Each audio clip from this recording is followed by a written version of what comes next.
ആവേശമുണർന്നാൽ ഒരു ഭവനത്തിൽ അഗ്നിമഴ പെയ്തിടും.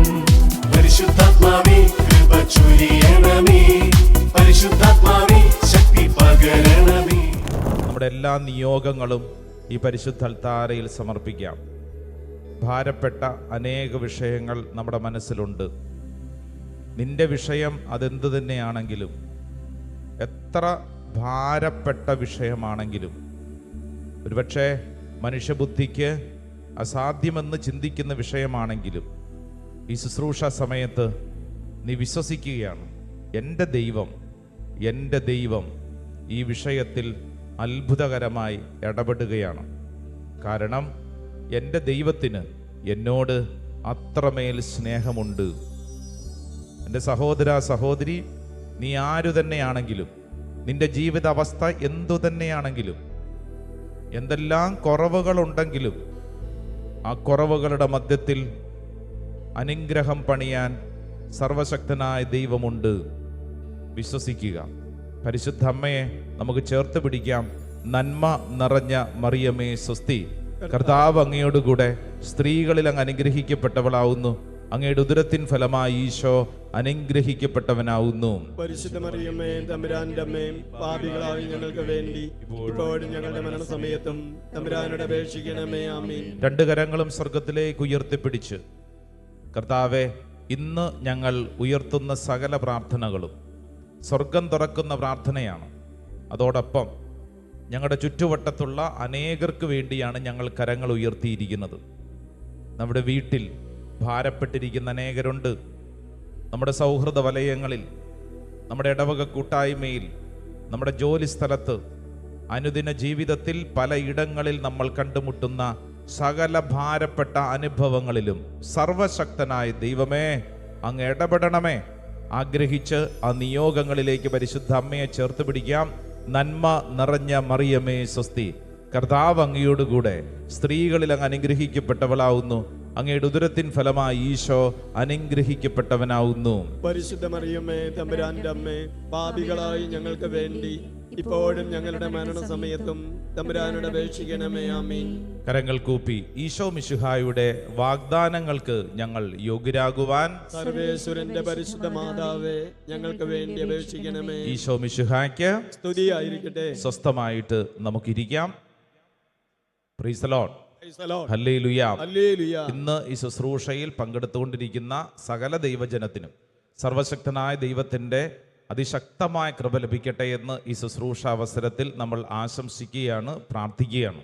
Price the lord. Praise the lord. Hallelujah. Hallelujah. അടുത്ത് ഇരിക്കുന്നവരോടൊന്ന് പറഞ്ഞേ, ദൈവം അനുഗ്രഹിക്കട്ടെ എന്ന് പറ. ദൈവം അനുഗ്രഹിക്കട്ടെ. Price the lord. Praise the lord. Hallelujah. Hallelujah. ഇന്ന് ഈ വചന ശുശ്രൂഷ സമയത്ത് വളരെ പ്രത്യേകിച്ച് ഏതെങ്കിലും വിഷയങ്ങളിൽ ഭാരപ്പെട്ടിരിക്കുന്നവര്, ഈ വചനം പ്രത്യേകിച്ച് നിന്റെ ഉള്ളിൽ ആവർത്തിച്ച് പ്രാർത്ഥിക്കേണ്ട ഒരു വചനമാണ്.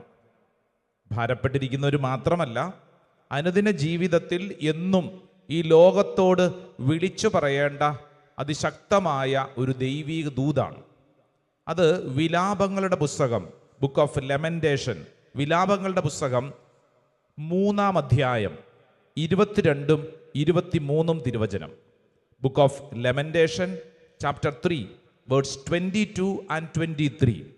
ഒരു പക്ഷേ ഈ വചനം പലർക്കും കാണാതെ അറിയാമായിരിക്കും. അറിയാൻ പാടില്ലെങ്കിൽ ഈ വചനം പഠിക്കണേ. എന്തിനാണെന്നറിയോ? ഭാരപ്പെട്ടിരിക്കുന്ന ഏതൊരു വ്യക്തിയുടെയും ഉള്ളിൽ ഈ വചനം അങ്ങോട്ട് കടന്നു ചെന്നാൽ അത്ഭുതകരമായ കാര്യങ്ങൾ സംഭവിക്കും. Praise the lord. Praise the lord. Hallelujah. Hallelujah. വിലാപങ്ങളുടെ പുസ്തകം ബൈബിൾ ഉള്ളവർ തുറക്കുക, വായിക്കുക. ഇല്ലെങ്കിൽ അത് നോട്ട് ചെയ്യുക കേട്ടോ, എവിടെയെങ്കിലുമൊക്കെ നോട്ട് ചെയ്യുക. വിലാപങ്ങളുടെ പുസ്തകം 3-ാം അധ്യായം 22 23 തിരുവചനം. ബൈബിൾ ഉള്ളവർ എൻ്റെ കൂടെ പ്രാർത്ഥിക്കണം. ഇല്ലാത്തവര് അത് ഏറ്റുചൊല്ലി പ്രാർത്ഥിക്കണം. ഒച്ചത്തിൽ പ്രാർത്ഥിച്ചോ. കർത്താവിന്റെ സ്നേഹം ഒരിക്കലും അസ്തമിക്കുന്നില്ല. അവിടുത്തെ കാരുണ്യം അവസാനിക്കുന്നില്ല. ഓരോ പ്രഭാതത്തിലും അത് പുതിയതാണ്. അവിടുത്തെ വിശ്വസ്തത ഉന്നതമാണ്. ഉന്നതമാണ്. ഹല്ലേലൂയാ. ഹല്ലേലൂയാ. രണ്ട് കരങ്ങൾ ഉയർത്തിപ്പിടിച്ചുകൊണ്ട് ഒച്ചത്തിൽ പറഞ്ഞ ഹല്ലേലൂയാ. ഹല്ലേലൂയ. ഹല്ലേലൂയ. ദേ എൻ്റെ പ്രിയരെ, ഈ വചനം ഉണ്ടല്ലോ, ഇത് വെറുതെ കേട്ടു പോയാൽ പോരാ, മറിച്ച് നമ്മുടെ ഉള്ളിൽ ആവർത്തിച്ച് നമ്മളോട് തന്നെ പറയണം. അല്പം കൂടെ ഒച്ചത്തിലൊന്ന് എൻ്റെ കൂടെ പറഞ്ഞേ. കർത്താവിന്റെ സ്നേഹം ഒരിക്കലും അസ്തമിക്കുന്നില്ല. അവിടുത്തെ കാരുണ്യം അവസാനിക്കുന്നില്ല. ഓരോ പ്രഭാതത്തിലും അത് പുതിയതാണ്. അവിടുത്തെ വിശ്വസ്തത ഉന്നതമാണ്. Book of lamentation chapter 3 verse 22 and 23. The steadfast love of the Lord never ceases. His mercies never come to an end. They are new every morning. Great is your faithfulness. Great. ദൈവത്തിൻ്റെ വിശ്വസ്തത അത് ഉന്നതമാണ്. ഓരോ പ്രഭാതത്തിലും പുതിയ സ്നേഹം. Praise the Lord. Hallelujah. പറഞ്ഞേ, ഓരോ പ്രഭാതത്തിലും പുതിയ സ്നേഹം. ഈ ശുശ്രൂഷയിൽ പങ്കെടുക്കുന്നവരെ, ഇന്ന് ഈ ശുശ്രൂഷ സമയത്ത് നമ്മൾ ആഗ്രഹിക്കുന്നതും പ്രാർത്ഥിക്കുന്നതും ഈ പുതിയ സ്നേഹത്തിന് വേണ്ടിയിട്ടാണ്. ഇന്ന് ഈ ശുശ്രൂഷ സമയത്ത് നിനക്ക് തമ്പുരാൻ കർത്താവ് നൽകുന്ന എന്താണ്? പഴയ സ്നേഹമല്ല, പുതിയ സ്നേഹം. നിനക്ക് വേണ്ടി സംതിങ് ന്യൂ, പുതിയ സ്നേഹം, ന്യൂ ലവ്. ദൈവം നിനക്ക് നൽകുന്നത് പുതിയ സ്നേഹമാണ്. ഹല്ലേലൂയ. ശ്രദ്ധിച്ചേ, വിലാപങ്ങളുടെ പുസ്തകത്തിൽ 3-ാം അധ്യായം ഈ 22-ഉം 23-ഉം എഴുതപ്പെട്ടതിന്റെ പശ്ചാത്തലം മനസ്സിലാക്കിയെങ്കിലേ ഈ വചനം നമുക്ക് ആസ്വദിക്കാൻ പറ്റുള്ളൂ. അതിന്റെ പശ്ചാത്തലത്തിൽ തകർന്ന മനുഷ്യന്റെ നിലവിളിയുടെ ഉത്തരമാണ് ഈ പ്രാർത്ഥന. നിങ്ങൾക്കത് മനസ്സിലാകണമെങ്കിൽ അതിന് തൊട്ട് മുമ്പുള്ള 1-2 വചനഭാഗം ഒന്ന് വായിക്കുകയാണ്. 3-ാം അധ്യായം 19-ഉം 20-ഉം തിരുവചനം. 19 വായിക്കാം. എന്റെ കഷ്ടതയുടെയും അലച്ചിലിന്റെയും ഓർമ്മ കൈപ്പേറിയ വിഷമാണ്. കണ്ടോ, എന്റെ കഷ്ടതയുടെയും അലച്ചിലിന്റെയും ഓർമ്മ കൈപ്പേറിയ വിഷമാണ്. The thought of my affliction and my homelessness is wormwood and gall. Praise the Lord. Hallelujah. വിശുദ്ധ ഗ്രന്ഥത്തിൽ അതിനെക്കുറിച്ച് പറഞ്ഞിരിക്കുന്നത് വേംവുഡ് എന്ന് പറഞ്ഞു കഴിഞ്ഞാൽ കൈപ്പേറിയ വിഷം, കാഞ്ഞിരമാണെന്നാണ് പറഞ്ഞിരിക്കുന്നത്. കാഞ്ഞിരം പരിചയമുണ്ടോ? കാഞ്ഞിരം എന്ന സസ്യത്തിന്റെ പ്രത്യേകത എന്താ? പറ. ഈ ലോകത്ത് തന്നെ കൈപ്പേറിയ അനേക സസ്യങ്ങളിൽ വളരെ പ്രധാനപ്പെട്ട ഒരു സസ്യമാണ് കാഞ്ഞിരം. നമ്മൾ ചില ആളുകളെ കണ്ടു കഴിയുമ്പോൾ പറയത്തില്ലേ, നീ എന്താ കാഞ്ഞിരത്തിൻ്റെ പോലെ മുഖഭാവവുമായിട്ടിരിക്കുന്നത് എന്ന് പറഞ്ഞാൽ എന്താ? വളരെ ഭാരപ്പെട്ടിരിക്കുന്നു അല്ലേ? കാഞ്ഞിരം പോലെ കയ്പെന്ന് പറയത്തില്ലേ? കാഞ്ഞിരം തിന്ന മുഖം എന്ന് പറയും. കഴിഞ്ഞ നാളിൽ പ്രാർത്ഥിക്കാൻ വന്നൊരു ചേച്ചി പറഞ്ഞത് ഇങ്ങനെയാണ്, അച്ഛാ എൻ്റെ ജീവിതം കാഞ്ഞിരം പോലെ ഒരു കാഞ്ഞിരം കലർന്ന ജീവിതം എന്ന് പറഞ്ഞു കഴിഞ്ഞാൽ ജീവിതം മുഴുവൻ ദുഃഖമാണ്, കയ്പാണ്. വിശുദ്ധ ഗ്രന്ഥത്തിൽ ഈ കാഞ്ഞിരം എന്ന വാക്ക്, ഈ വേംവുഡ് ഉപയോഗിച്ചിരിക്കുന്നത് മനുഷ്യ ജീവിതത്തിൻ്റെ ദുഃഖത്തെ സൂചിപ്പിക്കാനാണ്. അത്രമേൽ ഭാരപ്പെട്ട അവസ്ഥകളെ സൂചിപ്പിക്കാൻ വിശുദ്ധ ഗ്രന്ഥം എടുത്തു വെച്ചിരിക്കുന്ന ഒരു വാക്കാണ് ഈ കാഞ്ഞിരം പോലത്തെ കയ്പ്. അപ്പൊ ഇതാ വചനം പറയുകയാണ്, എന്താണ്?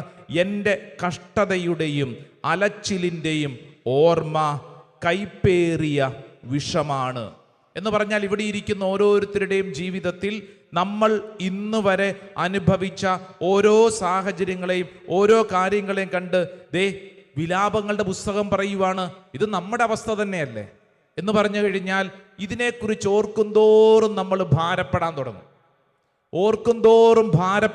അതുകൊണ്ടാണ് തൊട്ടടുത്ത വചനം പറഞ്ഞിരിക്കുന്നത്. 20-ാം വചനം വായിച്ച്. 20-ാം വചനം. അതിനെപ്പറ്റി നിരന്തരം ചിന്തിച്ച് എന്റെ മനസ്സ് തകരുന്നു. ഇന്നലകളിലെ സംഭവിച്ച ഓരോ കാര്യങ്ങളെ കുറിച്ച് ഓർത്തോർത്ത് എൻ്റെ മനസ്സ് തകരുന്നു. ഉറക്കം കിട്ടുന്നില്ല, ഭാരപ്പെടുന്നു, വിഷമിക്കുന്നു, എന്തു ചെയ്യണമെന്നറിഞ്ഞുകൂടാ. എൻ്റെ പ്രിയരെ, വിശുദ്ധ ഗ്രന്ഥം നിന്റെ ഹൃദയത്തെ വായിച്ചിട്ട് എഴുതി വെച്ചിരിക്കുന്ന പുസ്തകമാണ്. ഇന്നത്തെ നിന്റെ അവസ്ഥയെ കൃത്യമായി പരിശുദ്ധാത്മാവ് രേഖപ്പെടുത്തിയിരിക്കുന്ന കാര്യമാണ്. ചില കാര്യങ്ങളെക്കുറിച്ച് ഓർക്കും തോറും മനസ്സ് തകരുന്നു. Praise the lord. ഹല്ലേലൂയ. സങ്കീർത്തകനായ ദാവീദ് ഇതിനെക്കുറിച്ച് പറഞ്ഞിരിക്കുന്നത് സങ്കീർത്തനം 38, ബുക്ക് ഓഫ് സാം ചാപ്റ്റർ 38, 38-ാം അധ്യായം അതിൻ്റെ 6, 7, 8 തിരുവചനം നമുക്കൊന്ന് വായിച്ചാലോ? 38 കേട്ടോ, തുറന്നെടുത്ത് വായിച്ച 38, 6, 7, 8 വായിക്കാം. ഞാൻ കുനിഞ്ഞു നിലം പറ്റി ദിവസം മുഴുവൻ ഞാൻ വിലപിച്ചു കരയുന്നു. കണ്ടോ, സങ്കീർത്തകൻ പറയുക, സങ്കീർത്തകന്റെ അവസ്ഥയാണ്. അതുപോലത്തെ ദുഃഖത്തിലൂടെ കടന്നു പോവാണ്. ഒന്നും കൂടെ വായിച്ചത്. ഞാൻ കുനിഞ്ഞു നിലം പറ്റി ദിവസം മുഴുവൻ ഞാൻ വിലപിച്ച് കരഞ്ഞു കഴിയുന്നു. അടുത്തത്, എന്റെ അരക്കെട്ട് ജ്വരം കൊണ്ട് പൊള്ളുന്നു. പനി പിടിച്ചിരിക്കുകയെന്ന് ഇങ്ങനെയൊക്കെ ഇരുന്നിട്ട് ജ്വരം, പനി പിടിച്ചിട്ട് ഇങ്ങനെ ഇരിക്കുക. എന്നിട്ട് അടുത്ത വചനം വായിച്ചു. എന്റെ ശരീരത്തിന് തീരെ സൗഖ്യമില്ല, തീരെ സുഖമില്ല. നമ്മുടെയൊക്കെ പലരുടെ അവസ്ഥ അല്ലേ?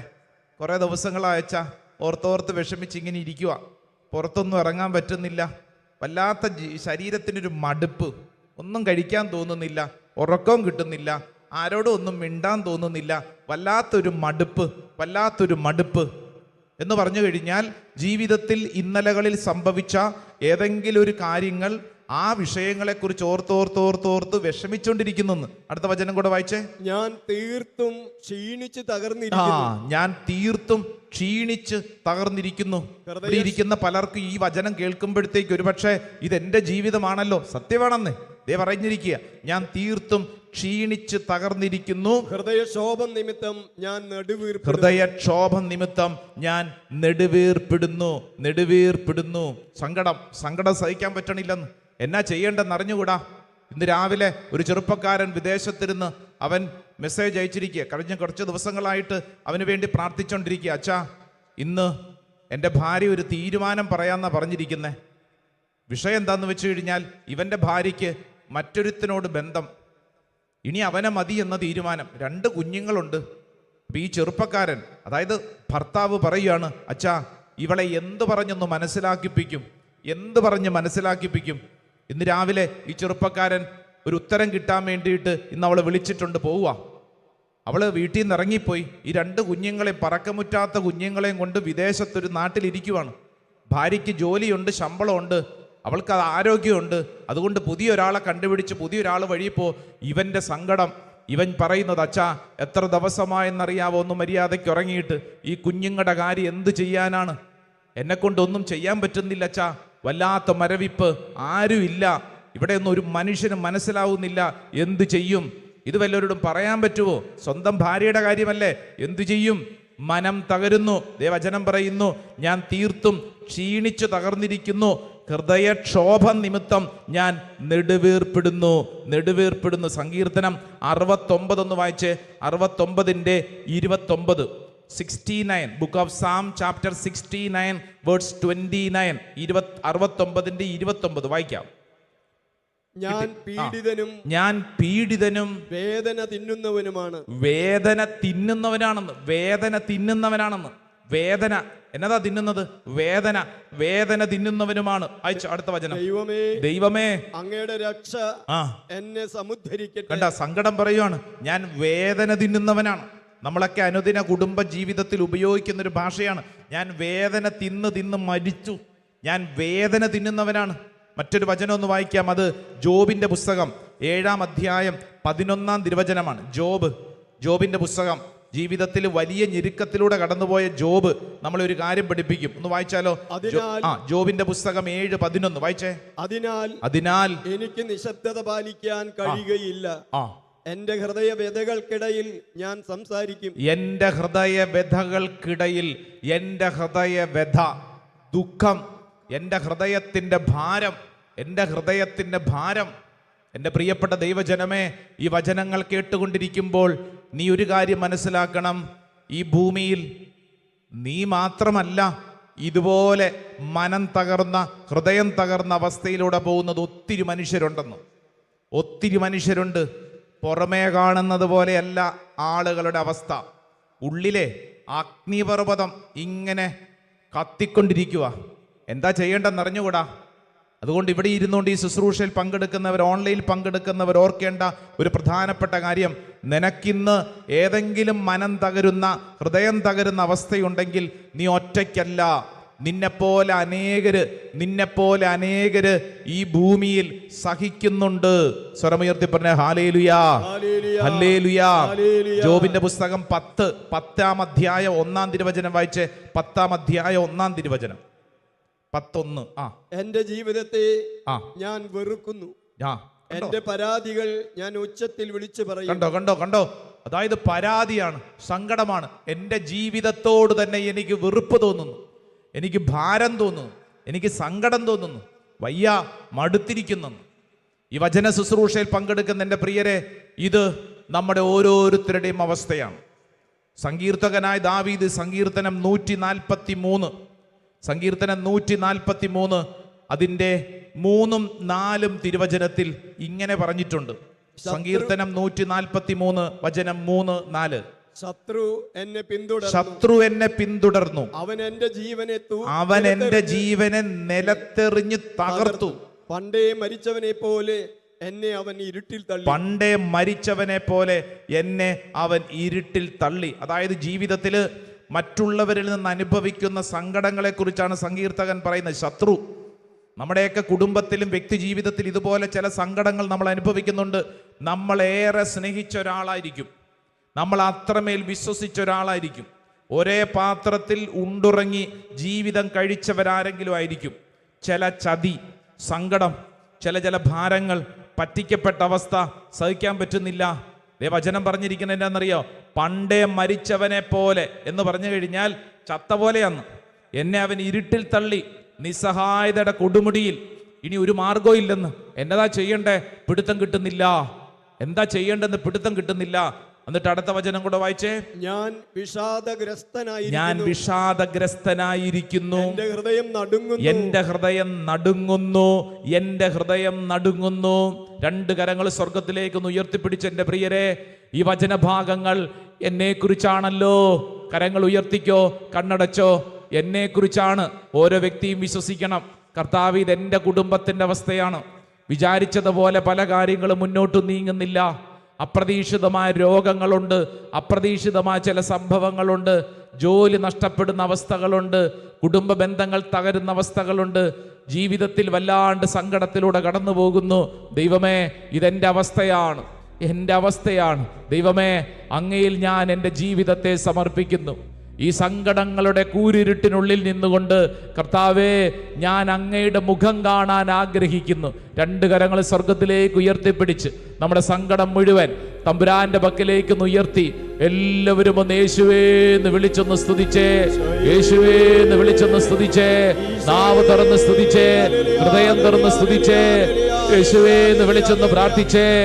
ആരാധന ആരാധന ആരാധന ആരാധന ആരാധന ആരാധന ആരാധന ആരാധന ആരാധന ആരാധന ആരാധന.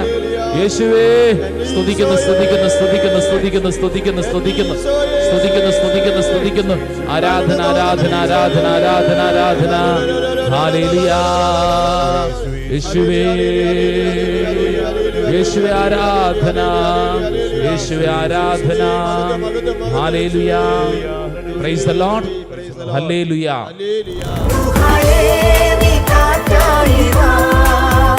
Ruha